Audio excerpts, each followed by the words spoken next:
നമസ്തേ. ജ്യോതിഷ കൗൺസിലിംഗ് ചാനലിലേക്ക് നിങ്ങൾക്ക് ഏവർക്കും സുസ്വാഗതം. 16/2/2026 തിങ്കളാഴ്ച തിരുവോണ നക്ഷത്രമാണ്. വൈകുന്നേരം 8:49 വരെയാണ് തിരുവോണ നക്ഷത്രമുള്ളത്. അതായത് രാത്രി 8:49 വരെ തിരുവോണ നക്ഷത്രമുണ്ട്. അതിനുശേഷം അവിട്ട നക്ഷത്രം തുടങ്ങുന്നതാണ്. തിരുവോണ നക്ഷത്രം മകര രാശിയിൽ ഒരു നക്ഷത്രമാണ്. ഈ നക്ഷത്രത്തിൻ്റെ അധിപൻ ചന്ദ്രനാണ്. തിരുവോണ നക്ഷത്രക്കാർക്ക് ഈ ദിവസം പൊതുവെ ഗുണദോഷകരമാണ്.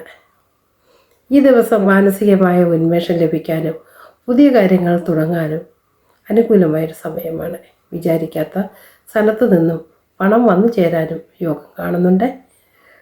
ദൂരെ യാത്രയ്ക്ക് സാധ്യത കാണുന്നുണ്ട്.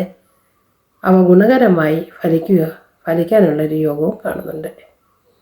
ജോലിക്ക് അനുകൂലമായ സമയമാണ്. വ്യാഴം 6ാം ഭാവത്തിൽ നിന്ന് മാറുന്നതോടുകൂടി കുറേ കഷ്ടതകൾ മാറിക്കിട്ടുന്നുണ്ട്. 2026 ജൂൺ മാസം കഴിയുന്നതോടെ വ്യാഴം കർക്കിടക രാശിയിലേക്ക് മാറുന്നു. തൊഴിൽ രംഗത്ത് വളരെയധികം പുരോഗതി ഉണ്ടാകും. കുതിച്ചുള്ളൊരു ചാട്ടം തന്നെയെന്ന് പ്രതീക്ഷിക്കാം. 2026 ജൂലൈ മുതൽ ഒക്ടോബർ വരെയുള്ള കാലയളവിൽ മികച്ച ശമ്പളത്തോടുകൂടി പുതിയ ജോലി ലഭിക്കുകയോ നിലവിലുള്ള ജോലിക്ക് സ്ഥാനം കയറ്റം ലഭിക്കാനും സാധ്യത കാണുന്നുണ്ട്. വിദേശത്ത് ജോലി തേടുന്നവർക്ക് നല്ല ജോലി ലഭിക്കാനും വിദേശത്ത് പോകാൻ ആഗ്രഹിക്കുന്നവർക്ക് ആഗ്രഹം സഫലമാകാനുമുള്ള ഒരു കാലം കൂടിയാണ്. വിവാഹത്തിന് അനുകൂലമായ ഒരു സമയം കൂടിയാണ്. തിരുവോണ നക്ഷത്രക്കാർക്ക് വിവാഹ തടസ്സത്തോടുകൂടി ഉള്ള ആൾക്കാർക്ക് 2026 രണ്ടാം പകുതി വിവാഹത്തിൻ്റെ ഏറ്റവും അനുയോജ്യമായ സമയമാണ്.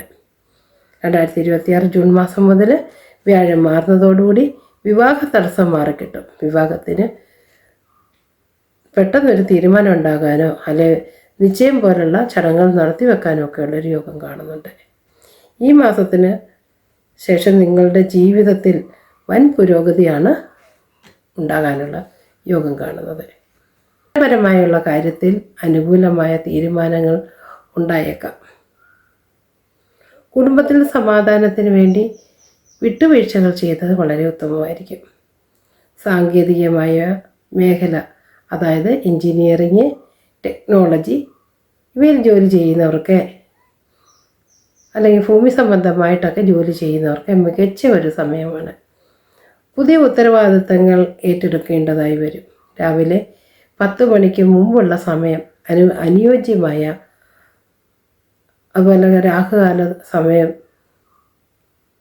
ഔദ്യോഗിക ചർച്ചകൾക്കോ പുതിയ കരാറുകൾക്കോ ഒപ്പിടുകയോ നടത്തുകയൊക്കെ കഴിവതും ഒഴിവാക്കുന്നത് ഉത്തമമായിരിക്കും.